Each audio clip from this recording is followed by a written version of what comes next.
अस्सलाम वालेकुम, मैं हूं ज़ाफ़र ज़ीशान।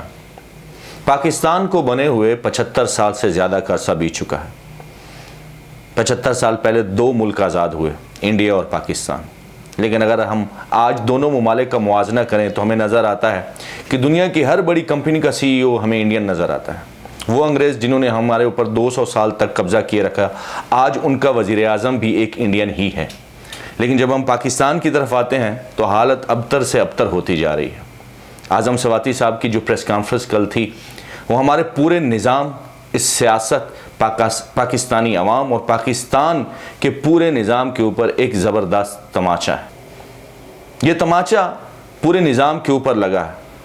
एक बुज़ुर्ग इंसान, एक सेनेटर, पाकिस्तान की अशराफिया से ताल्लुक़ रखने वाला इंसान भी यहाँ पर महफूज नहीं है। लेकिन ये सिलसिला आज़म सवाती साहब के ऊपर थोड़ी ना शुरू हुआ है। अगर पिछले चंद माह के अंदर हम देखें तो ऐसे वाक़यात हुए हैं जिन्होंने इस निज़ाम को मुकम्मल तौर पे एक्सपोज करके रख दिया है। आप शाहरुख जतोई केस को ही ले लें, किस तरह से वो मुजरिम जो कि अब रिहा हो चुका है। आप बलूचिस्तान के MPA जिन्होंने कैमरे के अंदर एक बंदे को गाड़ी के नीचे कुचल दिया और अदालत उसको रिहा कर देती है। इसके अलावा आप इस मुल्क के मायानाज़ सहाफ़ियों की हालत देखें। एयाज़ अमीर को दिन दिहाड़े थप्पड़ों से मारा जाता है। इसके अलावा अगर आप इमरान रियाज़ खान साहब के ऊपर देखें तो तकरीबन पूरे मुल्क के अंदर उनके ऊपर FIRs होती हैं, वो दर दर धक्के खाते रहते हैं। सिर्फ यहाँ पर मसला ख़त्म नहीं हुआ, अरशद शरीफ जैसा इतना बड़ा सहाफ़ी, उसको कत्ल कर दिया जाता है और उनकी वालदा आज भी इंसाफ की मुतलाशी हैं। और तो और हमारे साबिक़ा वज़ीर आज़म इमरान खान साहब के ऊपर कातलाना हमला होता है और उनकी FIR तक नहीं काटी जाती। ये सब क्या है? देखने को पाकिस्तान के अंदर ये अबतर सिचुएशन है, लेकिन मेरे हिसाब से ये बहुत अच्छा हो रहा है।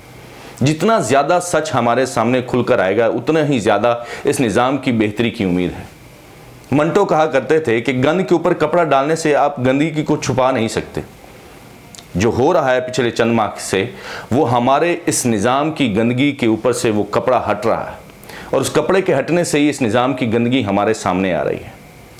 यहाँ के सियासतदान हों, यहाँ के जज हों, यहाँ के जर्नैल हों, यहाँ के सहाफ़ी हों, यहाँ पर कोई भी महफूज नहीं है। यहाँ पे सिर्फ महफूज है तो चंद ताकतवर लोग।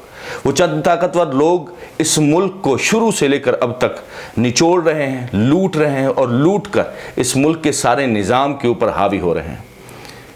आप देखते हैं कि कुछ जज अजीब से फैसले अचानक से कैसे कर देते हैं, तो उसका जवाब आपको आज़म सवाती साहब की प्रेस कॉन्फ्रेंस में मिल गया होगा। आज़म सवाती साहब की जो वीडियो बनाई गई है वो एक ऐसी जगह पर बनाई गई है जो बेसिकली जजेस के लिए स्पेशल बलूचिस्तान के अंदर हाउसेज रखे जाते हैं। वहाँ पर आज़म सवाती साहब गए और उनकी अहलिया की वीडियो बना ली गई। तो आप अंदाज़ा लगाइए कि वहाँ पर जो भी जजेस जाते होंगे उनकी भी तो वीडियोस बनती होंगी, और पर अचानक से जो एक वाज़े मुजरिम जो हैं वो अचानक से उनको रिहाई मिल जाती है, तो ज़ाहिरी बात है उनकी वीडियोस उनको दिखाई जाती होंगी। यहाँ पर या तो उनको धोखे से इन्वॉल्व किया जाता है करप्शन के अंदर, और धोखे से ना हो तो फिर आज़म सवाती जैसे इंसान को उनकी बेगम के साथ बनाई हुई वीडियो उनकी बेगम को भेजकर जलील और रुसवा किया जाता है। लेकिन हकीकत यह है कि ज़लालत और ये रुसवाई आज़म सवाती साहब की नहीं थी। ये ज़लालत और रुसवाई पूरी पाकिस्तानी आवाम की थी और उस पूरे निज़ाम की थी।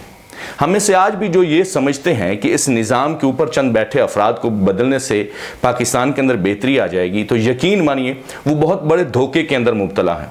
जमहूरियत का ये फ़रेब जो हमारे ऊपर इतने अरसे से हमें एक तरह से इसका गुरवेदा बना दिया गया है, ये कभी भी इस निज़ाम को बेहतर नहीं कर सकता।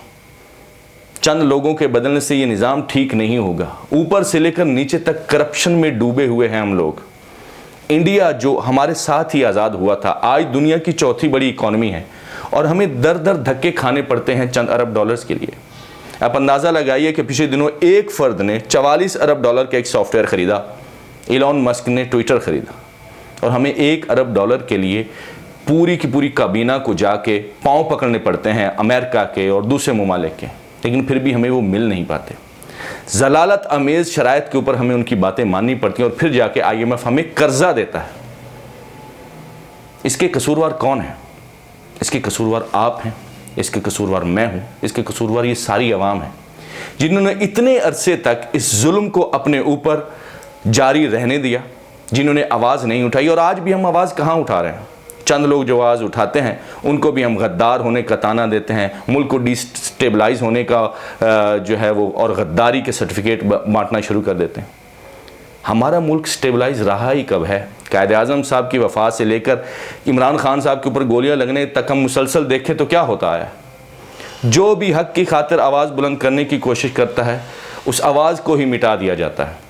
अगर हम चाहते हैं कि इस मुल्क के अंदर कुछ बेहतरी आए, ये निज़ाम बदले, यहाँ पे ऊपर बैठने वाली अशराफिया का जो शिकंजा हम आवाम के ऊपर है वो ख़त्म हो, तो हमें सिर्फ चंद लोगों को नहीं बदलना होगा, हमें बदलना होगा तो इस पूरे के पूरे निज़ाम को, इस जमहूरियत के फ़रेब और धोखे से हमें निजात हासिल करना होगी। हमें लाना होगा एक ऐसा नया निज़ाम जहाँ पर गरीब और अमीर सारे एक बराबर हों, जहाँ पर इंसाफ के लिए अरशद शरीफ जैसे बड़े सहाफ़ी की वालदा को भी दर दर धक्के न खाने पड़ें, जहाँ आज़म सवाती साहब जैसे सेनेटर को भी प्रेस कॉन्फ्रेंस में रोना ना पड़े। हमें ऐसे निज़ाम की ज़रूरत है जहाँ पे साबिक वज़ीर आज़म को भी FIR कटवाने के लिए दर दर धक्के न खाने पड़े। हमें ज़रूरत है एक नए निज़ाम की, एक नए सिस्टम की। आज के लिए इतना ही। मैं हूँ जाफर शान और यह है मेरा YouTube चैनल। शुक्रिया।